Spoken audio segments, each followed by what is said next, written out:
dan ia ingin Elliot mati untuk mereka sekarang juga. Waitrose pun mengatakan, lakukan hal tersebut jika itu memang benar.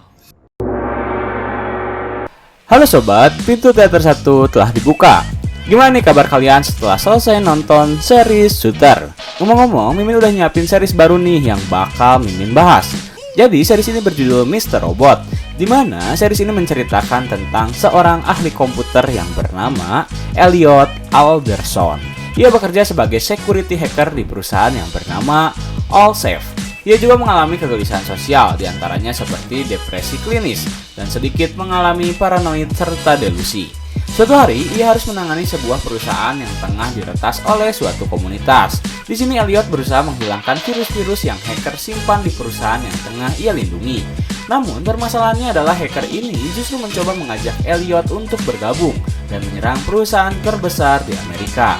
Bagaimana tanggapan Elliot? Tanpa menunggu banyak lama, mari kita mulai intronya.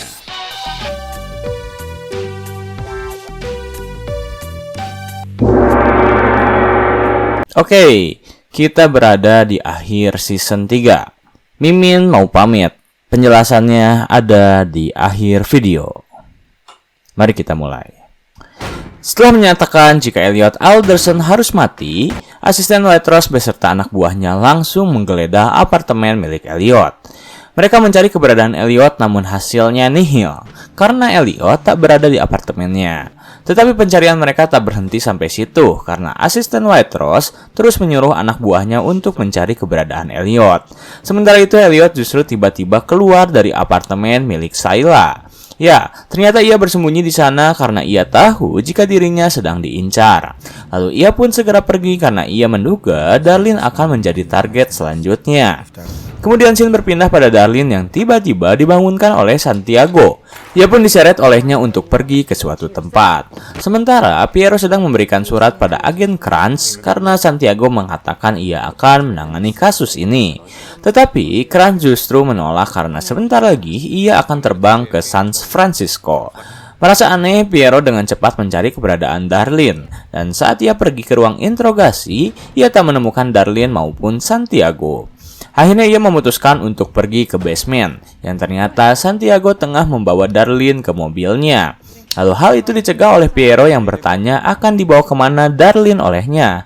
Santiago menjawab ia akan memindahkan Darlene atas perintah dari wakil direktur. Piero langsung menaruh curiga pada Santiago. Ia pun lalu berkata akan menanyakan hal tersebut pada wakil direktur mereka. Tetapi tiba-tiba Santiago mendekati Piero dan langsung menghajarnya hingga ia tak sadarkan diri. Sementara itu Elliot pergi ke markas F Society untuk mencari tahu tentang keberadaan Mr. Robot, karena hanya ialah satu-satunya yang bisa membantu dirinya. Tetapi saat Elliot mencari, ia hanya menghabiskan energinya karena Mr. Robot tak berada di sana. Kemudian ia mencoba berpikir bagaimana ia bisa menemui Mr. Robot, hingga akhirnya yang terpikirkan oleh Elliot adalah pergi ke wahana komedi putar, di mana tempat pertemuan awal mereka. Dan benar saja, Elliot pun langsung bertemu dengan Mr. Robot. Elliot menjelaskan jika Darlene tengah berada dalam bahaya dan ia ingin Mr. Robot membantunya. Alih-alih membantunya, Mr. Robot justru menyalahkan Elliot karena ia tak mau bekerja sama dengannya. Tetapi Elliot memohon pada Mr. Robot dan ia pun mau membantunya. Mr. Robot mengatakan pada Elliot jika di FBI ada seorang mata-mata milik Dark Army. Lalu scene berpindah pada Piero yang tiba-tiba saja terbangun dan sudah berada di mobil, dengan Darlene di sampingnya dan Santiago yang sedang menyetir. Ia pun langsung menyalahkan Santiago atas setiap kegagalan yang pernah FBI alami, termasuk serangan 9 Mei, pengeboman cyber dan bebasnya Tyrell Wellick. Santiago beralasan jika Piero tak mengetahui apa yang sebenarnya terjadi. Ia pun membela dirinya sendiri jika ia bukanlah orang jahat. Tetapi Dark Army memiliki apa yang Santiago takuti. Maka dari itu ia harus dengan terpaksa melakukan ini semua. Karena suatu saat Piero akan mengerti mengapa Santiago melakukan hal tersebut. Kembali pada Elliot yang memutuskan untuk pergi ke kantor milik Santiago. Berkat bantuan Mr. Robot, Elliot berhasil menemukan petunjuk untuk mencari keberadaan Darlene. Tetapi saat ia tengah mencoba memecahkan kode tersebut, tiba-tiba Irving sudah berada di belakangnya dan langsung mengatakan jika hal yang paling mudah untuk menemukan adiknya adalah dengan cara ikut dengannya. Akhirnya Elliot pun ikut bersama Irving yang ternyata Irving membawanya ke properti milik Dark Army. Kemudian Elliot dibawa ke sebuah gudang yang di sana sudah ada Darlene, Piero, dan Leon yang sedang menjaga mereka semua. Setelah bertemu dengan Irving, Santiago langsung menyalahkannya atas semua kekacauan yang sedang terjadi. Bahkan Santiago meminta Irving untuk menyelesaikan semua kekacauan di lembaga FBI. Baru saja datang dan tak tahu dengan apa yang Santiago bicarakan. Irving pun langsung mengajak Santiago dan Piero untuk keluar. Ia meminta Leon untuk mengawasi semuanya terlebih dahulu. Sesampainya di luar, Irving langsung menyiapkan kapak yang menandakan ia akan membunuh Piero. Santiago mencoba untuk menenangkan Irving dan mengatakan jika Piero bisa berguna untuk Dark Army karena karir miliknya sedang naik. Tetapi Irving tak memperdulikan hal tersebut. Ia mempersiapkan diri, membuka bajunya, serta mengangkat kapak. Saat Piero telah pasrah dengan apa yang akan menimpanya, tiba-tiba saja maut bukan mendatangi Piero, melainkan Santiago. Ya, Irving melayangkan kapak tersebut tepat pada dada Santiago yang langsung terkapar. Setelah melakukan hal tersebut, Irving mengatakan jika Piero akan menggantikan posisi Santiago di FBI sebagai mata-mata Dark Army. Tetapi Piero tak mau melakukan hal tersebut karena ia tak ingin berkhianat.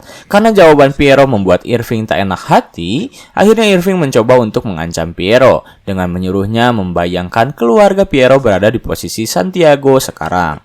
Bahkan Irving mengetahui semua nama keluarga dari Piero, hingga akhirnya Piero pun mau menjadi mata-mata Dark Army di lembaga FBI. Setelah Piero menyatakan dirinya bergabung dengan Dark Army, Irving langsung menyuruhnya kembali ke gudang dan menunggu instruksi selanjutnya.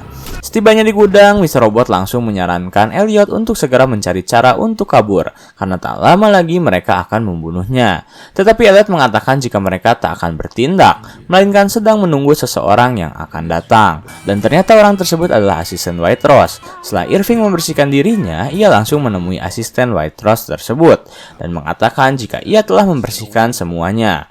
Lalu ia meminta izin untuk mengambil cuti panjang seperti apa yang selalu ia bicarakan. Tetapi asisten White Rose melarang hal tersebut karena akan ada yang harus mereka lakukan. Tak mau diatur, Irving tiba-tiba mendekatinya dan langsung berkata jika beberapa tahun yang lalu ia pernah berada di posisi yang sekarang sedang ditempati oleh asisten White Rose dan kini masa dirinya telah lewat. Lalu Irving pun pergi dengan santainya. Kemudian scene berpindah pada Angela yang ternyata dibawa ke rumah milik Billy Price yang sangat luas, di mana Price memperlakukan Angela seolah putri raja. Meskipun ia tahu Angela pernah bersekutu dengan White Rose. Oke, mungkin scene kali ini akan sedikit membingungkan karena kita akan membahas dua sisi, di mana Price yang sedang berkata jujur pada Angela dan Elliot yang sedang mencoba menyelamatkan adiknya dari ancaman.